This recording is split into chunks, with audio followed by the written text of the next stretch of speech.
mendemonstrasikan alat pelontar mekanik untuk memenuhi tugas PPL Fisika. Sebelumnya kami akan memperkenalkan anggota kelompok terlebih dahulu.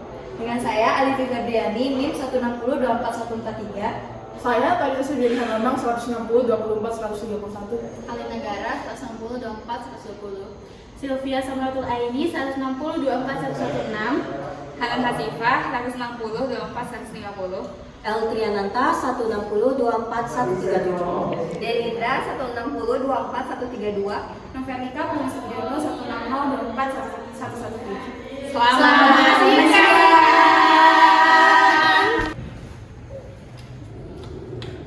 Di sini kami akan menjelaskan mengenai alat pelontar mekanik yang telah kami buat. Alat ini terbuat dari limbah papan kayu bekas. Lalu selanjutnya ada limbah pipa. Selanjutnya ada benang nilon yang digunakan untuk menarik pegas. Dan pegas yang kami gunakan adalah bahan karet. Lalu yang terakhir ada engsel bekas. Engsel bekas untuk menentukan sudut elevasi. Jadi, pada kesempatan kali ini, kami bertiga akan menjelaskan aspek kuantitatif dari percobaan kami, yaitu bagaimana proses gerak dan perubahan energi yang terjadi pada pelontaran mekanik kami. Jadi, pertama kita akan meninjau konsep kinematika dari gerak parabola yang terjadi pada pelontaran mekanik ini. Jadi, pada unsur kinematikanya itu terdiri dari suatu gerak parabola. Yang dimana kalau kita lihat di sini, bahwa di gerak parabola terdapat terdapat suatu kecepatan V0. Nah, di kecepatan V0 itu bisa kita proyeksikan terhadap sumbu X dan sumbu Y. Pada sumbu X itu berlaku GLB atau gerak lurus beraturan. Jadi, tidak ada perubahan kecepatan. Sedangkan pada sumbu Y terdapat perubahan kecepatan. Sehingga, jika kita rumuskan pada sumbu X, maka Vx itu akan sama dengan V0x. Di mana, jika kita memiliki suatu sudut θ sebagai sudut elevasi dari pelontaran mekanik ini, maka V0x itu akan sama dengan V0 cos θ. Nah, sekarang berarti kalau seandainya kita mencari perpindahan horizontal atau perpindahan di sumbu X, kita dapat menggunakan rumus GLB biasa, di mana perpindahan itu adalah kecepatan dikali dengan waktu. Di mana berarti X itu sama dengan V0X dikali T, berarti sama dengan V0 kali cos θ dikali sama T. Nah, sekarang kita akan meninjau bagaimana kinematika atau gerak yang terjadi pada sumbu pada sumbu Y. Pada sumbu Y berlaku GLBB. Yang dimana salah satu persamaan GLBB yang dapat digunakan di sini adalah Y dikurang Y0 sama dengan V0Y dikali T dikurang setengah GT kuadrat. Dimana sekarang kita akan meninjau titik atau waktu saat terjadi perpindahan, saat terjadi nilai X di sini gitu. Dimana saat X di sini atau saat bendanya sudah diam, Y-nya itu akan sama dengan 0 atau bendanya itu udah di tanah. Jadi berarti kalau seandainya Y-nya itu 0, maka 0 akan sama dengan V0Y dikali T dikurang setengah GT kuadrat. Nah, jika terdapat suatu sudut elevasi θ, maka V0Y itu akan sama dengan V0 sin θ dikali T dikurang setengah GT kuadrat. Selesaikan persamaannya terhadap T, maka kalau kita pindah ruas dulu ya.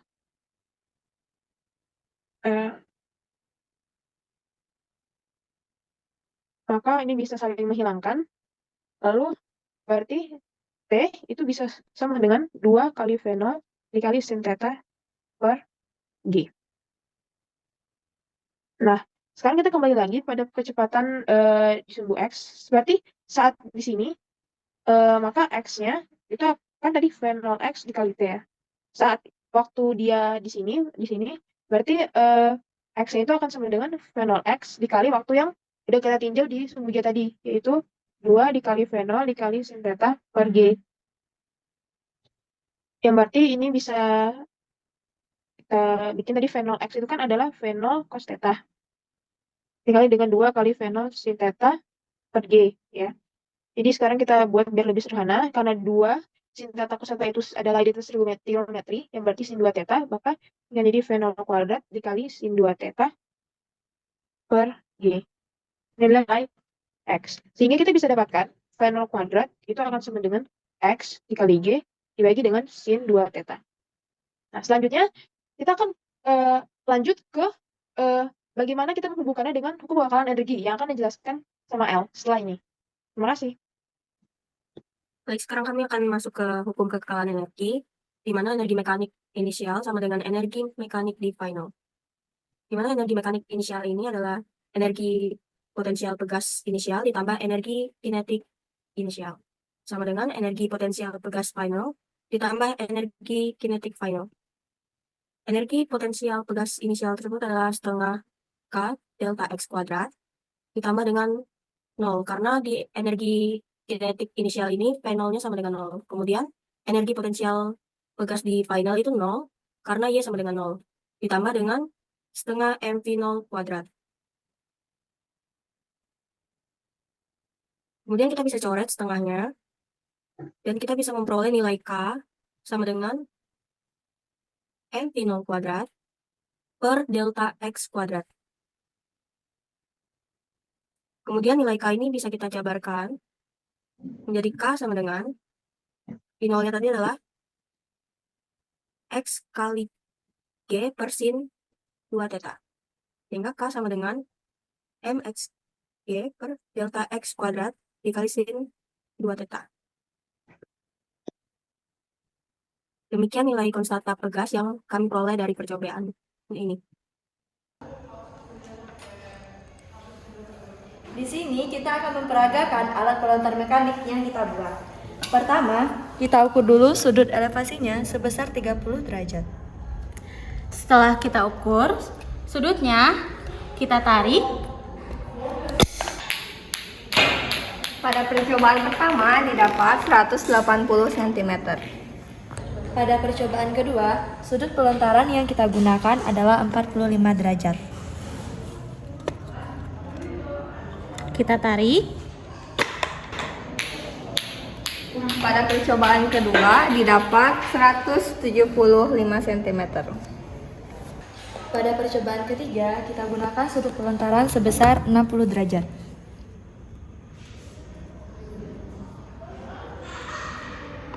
Kita tarik. Pada percobaan ketiga didapat 150 cm. Pada percobaan keempat, kita ganti sudut pelontaran sebesar 90 derajat. Kita tarik. Pada percobaan keempat, tidak ada perpindahan yang signifikan. Selanjutnya, saya izin menjelaskan mengenai penggunaan dari persamaan ini pada percobaan yang kami lakukan. So, izinkan saya untuk share screen pada data kami. Baik. Jadi, dari data percobaan kami, yang kami peroleh adalah massa dari bola tersebut, yaitu 22,7 gram atau 0,0027 kg. Kemudian ada variasi dari sudut elevasi yang kami gunakan, yaitu 30 derajat, 45 derajat, 60 derajat, sampai 90 derajat. Kemudian ini ada konstanta yang kami pakai, misalnya konstanta gravitasi, dan juga nilai-nilai trigonometri dari setiap sudut yang kami gunakan. Nah, berdasarkan persamaan yang tadi, maka besar konstanta pegas adalah pembagian dari massa dikali dengan jarak. Di mana di sini ada besaran-besaran yang kami gunakan, yaitu ada X berdasarkan hasil percobaan kami, lalu ada gravitasi, yaitu kami gunakan 9,8 meter per second kuadrat, kemudian ada theta dan nilai trigonometrinya. Maka didapat dari percobaan pertama dengan variasi sudut 30 derajat, konstanta pegasnya adalah 11,22. Kemudian ketika sudutnya menjadi 25 derajat, maka konstanta pegasnya adalah 9,45 dengan panjang jarak yang ditempuh adalah 1,75 meter. Ini mesti berkurang ya daripada atas. Kemudian pada percobaan ketiga, ketika sudutnya adalah 60 derajat, maka hasil konstanta pegasnya adalah 9,35 dan besar perpindahan bola adalah 1,5 meter. Dan ketika bola dilempar sebesar 90 derajat ke arah atas, maka tidak ada perpindahan yang signifikan, yaitu kami asumsikan 0. Seperti itu. Namun, menurut persamaan yang sebenarnya, apabila kita menggunakan persamaan teoritisnya, tidak dapat. Ini K yang kami gunakan adalah rata-rata dari K yang kami dapat tadi ya. K-nya rata-rata adalah 10,0089. Maka seharusnya besar yang kami dapat adalah besaran perbedaan jarak yang ditempuh oleh si bola adalah 1,6 meter ketika tetanya 30 derajat, 1,8 meter, 35 meter ketika tetanya 45 derajat, dan 1,6 meter juga apabila tetanya 60 derajat. Nah, maka dari itu kami menemukan galat dari percobaan ini, yaitu sebesar 12% ketika tetanya adalah 30 derajat, lalu galat sebesar 5,6% ketika tetanya adalah 35, dan galat sebesar 12% juga ketika tetanya adalah 60 derajat. Apabila kita ingin mendapatkan besar perpindahan bola sebesar 3 meter, sudut elevasi yang harus dengan kondisi gravitasi sebesar 98 meter per second kuadrat, massa bola 0,027, kemudian delta X belasnya adalah 0,07 dan konstanta pegas dari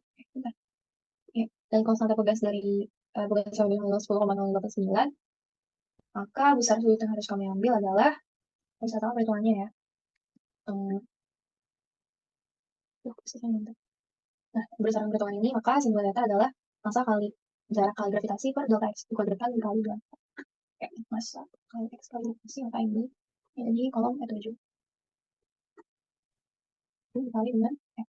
Ini dibagi dengan A dikali delta X kuadrat. Kali A7 dikali dengan delta X kuadrat kan itu kolom itu. Kalau sebesar 1,61, di mana datanya itu tidak ada. Karena sinus hanya sampai 1. Maka ada yang salah dari percobaan kami, kemungkinan ada pada besar konstanta pegas atau massa dari bola yang harus kami kaji ulang, dan hal ini tidak mungkin terjadi, maka kami harus mengganti sesuatu dari yang sudah ada, misalnya dari massa bola atau dari konstanta pegas yang kami gunakan. Sekian yang dapat kami sampaikan, semoga pertemuan ini ada manfaatnya. Maaf bila ada kesalahan, silakan koreksi. Setelah melakukan beberapa percobaan, maka dapat disimpulkan bahwa besar sudut berbanding terbalik dengan perpindahannya. Demikian video demonstrasi alat pelontar mekanik dari kami. Pak Endi berikan.